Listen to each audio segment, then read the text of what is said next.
তো এর পরের ভিডিওতে তোমাদের সকলকে স্বাগত।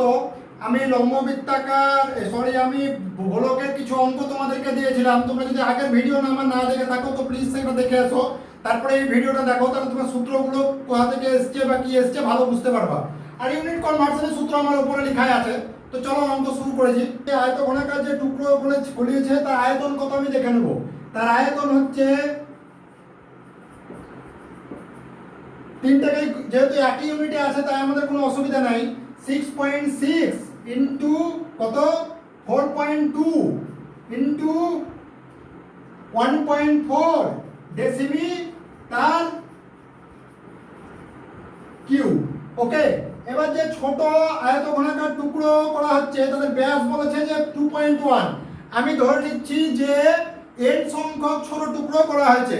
হলো, তার মানে কি n সংখ্যক ছোট টুকরোর আয়তন কত 4/3 পাই ইনটু r। আর এর ভালো কত 2.1/2 তার কিউব তার ডেসিমি কিউব। হলো, তো আমরা কি করতাম, আমরা ডাইরেক্ট অঙ্কে চলে যেতাম। এরকম টুকরো কতগুলো করা হয়েছে n সংখ্যক, তাহলে প্রতিটি টুকরোর আয়তন কত সেটাও জানতে চেয়েছে। ঘন ডেসিমি যখন চাইবে তখন বুঝে নিতে হবে যে ওরা তোমার আয়তন কত সেটা জানতে চেয়েছে। তার মানে কত, এটা যদি ক্যালকুলেট করি তাহলে কত হবে দেখি, 4.851 ডেসিমি তার কিউব। হলো, তার মানে কি এখান থেকে ধরে নিয়ে যায় বড় জিনিসটার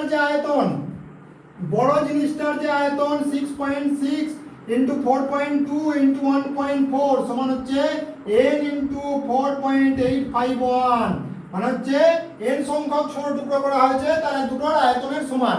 তার মানে কি n যদি লিখি তাহলে ভাগ করলেই তার উত্তর পাওয়া যাবে, অর্থাৎ 6.6 4.2 ইন্টু 1.4 4.851 ভাগ করো, উত্তর হয়ে যাবে। হচ্ছে এরকম 8টি টুকরো পাওয়া যাবে। হলো, এরকম 8টি টুকরো পাওয়া যাবে। ক্যালকুলেশন কিন্তু আমরা এখানে করতাম না, যেহেতু ওরা ইন্ডিভিজুয়ালি জানতে চেয়েছে তাই আমরা এখানে ক্যালকুলেশন করলাম, নাহলে কিন্তু ক্যালকুলেশন করতাম না। পরিমিতির অঙ্কে ত্রিকোণমিতির অঙ্কে ক্যালকুলেশন সবসময় শেষে করবা, ঠিক আছে? এই হয়ে গেল এর উত্তর। এরপর আমরা আচ্ছা, এখানে ইউনিট কনভার্সনের একটা ব্যাপার আছে। ভূমিতলের ব্যাস বলেছে 42, তার মানে কি ব্যাসার্ধ কত, ব্যাসার্ধ হচ্ছে 42/2 মানে হচ্ছে 21 ডেসিমি। হলো, ওরা কোন ইউনিটে জানতে চেয়েছে, ওরা জানতে চেয়েছে মিটার ইউনিটে, কারণ প্রতি বর্গ মিটারে খরচ হয়। তার মানে ডেসিমি থেকে তোমাকে মিটারে আনতে হবে, তার মানে কি 10 দিয়ে ভাগ করতে হবে, অর্থাৎ তার মানে কি 2.1 মিটার। হলো, বুঝতে পারা গেল? ডেসিমি থেকে মিটারে আনতে হবে, তার মানে 10 দিয়ে ভাগ করতে হবে। তার মানে কি বক্রতলের ক্ষেত্রফল কত, বক্রতলের ক্ষেত্রফল হচ্ছে 2 পাই r স্কয়ার, অর্থাৎ 2 into 22/7 into 2.1 into 2.1 metre square বা বর্গ মিটার। হলো, প্রতি বর্গ মিটারে কত টাকা খরচ হয় 1.50। হলো, তার মানে কি এত বর্গ মিটারে কত খরচ হবে, এটাকে 1.50 দিয়ে গুণ করতে হবে, অর্থাৎ কত ইনটু 1.50 টাকা। তখন আর মিটার স্কয়ারটা থাকবে না। তার মানে কত হয়ে গেল, উত্তর কত হবে দেখি ক্যালকুলেশন করলে কত হবে, 41.58 টাকা হচ্ছে এর উত্তর। জিনিসটা একই। প্রথমে হচ্ছে কি করব, ব্যাসার্ধ যেটা বলেছে নিরেট গোলকটার আয়তন কত, নিরেট গোলকের আয়তন হচ্ছে 4/3 পাই আর কিউব। হলো, আর কি লম্ব বৃত্তাকার চোঙ, লম্ব বৃত্তাকার কি আকৃতির বলেছে, নিরেট গোলককে বার তৈরি করা হলো। হলো, বিটিএ এত ব্যাসের একটি লম্ব বৃত্তাকার বার তৈরি করা হলো। হলো, এখানে লম্ব বৃত্তাকার বার তৈরি করা হলো মানে কি লম্ব বৃত্তাকার শঙ্কুর কথা বলেনি, লম্ব বৃত্তাকার চোঙের কথা বলেছে। হলো, তার মানে কি বারটার কি লম্ব বৃত্তাকার চোঙের ফর্মুলা কি পাই আর স্কয়ার ইনটু এইচ, দুটোর কি হবে জিনিস একই হবে। হলো, তার মানে কি দুটো যেহেতু ব্যাসার্ধ আলাদা তাই r1 r2 নাম দিয়ে দিচ্ছি।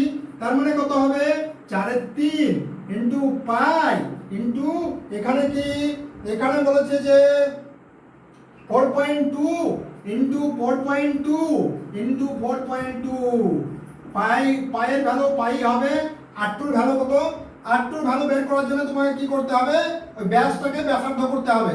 আর ইউনিট মোটামুটি আমাদের একই দিয়ে দিয়েছে, 2.8/2 ইন্টু 2.8/2 ইন্টু এইচ। এইচের ভ্যালুটা তোমাকে বের করতে হবে। অর্থাৎ কি, দুই দিক থেকে কি কেটে গেল, পাই পাই কেটে গেল। অর্থাৎ কি, 4 4 3 ইন্টু 4.2 ইন্টু 4.2 ইন্টু 4.2 বাই কত হবে, 2.8 ইন্টু 2.8 হলো, দুইটা উপরে চলে যাবে 4।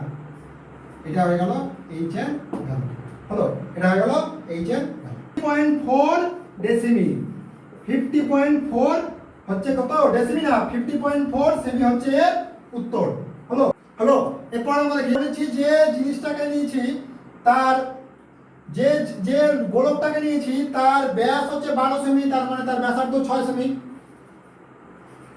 হলো, তার ব্যাসার্ধ হচ্ছে, যে গোলকটাকে নিয়েছি তার ব্যাসার্ধ হচ্ছে 6 সেমি, তার মানে তার আয়তন কত, 4/3 পাই আর কিউব। আর কিউব মানে কি, 6 ইন্টু 6 ইন্টু 6 মানে হচ্ছে 216। হলো, এবার কি করছে, এবার হচ্ছে ওটা দণ্ডটির দৈর্ঘ্য হচ্ছে এত সেমি, তাহলে তার ব্যাস কত। হলো, দণ্ড মানে হচ্ছে পাই আর স্কয়ার ইন্টু এইচ। হলো, তার মানে কত, দণ্ডটার কত, 4/3 পাই ইন্টু 6 ইন্টু 6 ইন্টু 6 22/7। আর এর ভ্যালু কত, ওই আর এর ভ্যালুটাই তোমার কাছ থেকে ওরা জানতে চেয়েছে, মানে হচ্ছে আর স্কয়ার। আর হাইট কত, হাইট বলে দিচ্ছে 18 সেমি। হলো, 18 সেমি। হলো, তার মানে কত হবে, তার মানে কত হবে, আর এর ভ্যালু দেখি, দুই দিক থেকে পাই পাই চলে গেল, তার মানে কত হবে, 4/3 ইন্টু 6 ইন্টু 6 ইন্টু 6 আর স্কয়ার ইন্টু 18। হলো, আর স্কয়ার সমান 4/3 ইন্টু 6 ইন্টু 6 ইন্টু 6 বাই 18। হলো, আর স্কয়ার সমান হচ্ছে এরকম, তার মানে আর সমান হচ্ছে 2 ইন্টু 6 বাই 3 মানে হচ্ছে 4 সেমি হচ্ছে আর এর ভ্যালু। যে লম্ববৃত্তাকার দণ্ডটা তৈরি করেছে তার আর এর ভ্যালু হচ্ছে, ব্যাসার্ধ হচ্ছে 4 সেমি। কিন্তু ওরা তো ব্যাস ব্যাস জানতে চেয়েছে, ব্যাসার্ধ তো জানতে চায়নি। ব্যাস যদি হয়, ব্যাসার্ধ যদি হয় 4 সেমি, তাহলে ব্যাসার্ধ কত হবে, 8 সেমি। হলো, 8 সেমি হচ্ছে এর উত্তর। হলো, এর পরের অঙ্ক দেখি। পরের অঙ্কটা খুব ইম্পর্টেন্ট। পরের অঙ্কটা একটু বোঝার ব্যাপার আছে, যে আমি ওই 100টা যে গোলক ফেলছি, 100টা যে ছোট ছোট গোলক ফেলছি, যার কি, যার ব্যাস হচ্ছে 21 সেমি, সেই গোলকগুলো ফেলার জন্যই তো জলটা উপরে উঠে আসছে। আমার কতটা জল ছিল সেটা কতটা জল আছে সেটা জানার দরকার নেই, ওই জলগুলো ফেললে কতটা উপরে উঠে আসছে সেটাই জানার দরকার। তার মানে কি হচ্ছে, যে আয়তঘনাকার যে পাত আছে তার আয়তন কত, 21 ইন্টু কত, 11 ইন্টু এইচ। অর্থাৎ এইটার আয়তন কত, 4/3 পাই ইন্টু আর কিউব মানে হচ্ছে 21 ইন্টু 21 21/2 ইন্টু 21/2 ইন্টু 21/2। হলো, তার কতগুলো ফেলেছি আমি, 100টা ফেলেছি। হলো, এইটা যদি আমি ক্যালকুলেশন করে এইচ এর ভ্যালু যদি বের করতে পারি তাহলে অঙ্ক হয়ে যাবে। হলো, এখানে একটু অসুবিধা, যে সবগুলো আমাদের কোন ইউনিটে নিয়ে আসতে হবে, ডেসিমি ইউনিটে নিয়ে আসতে হবে। 21টা কিসে আছে, সেমিতে আছে, তাহলে সেমি থেকে ডেসিমি করতে গেলে ক দিয়ে ভাগ করতে হবে, 10 দিয়ে ভাগ করতে হবে। 10 দিয়ে ভাগ করলে কত হবে, 20 20 20। হলো, এই হচ্ছে এই অঙ্কের উত্তর। তার মানে কত হবে,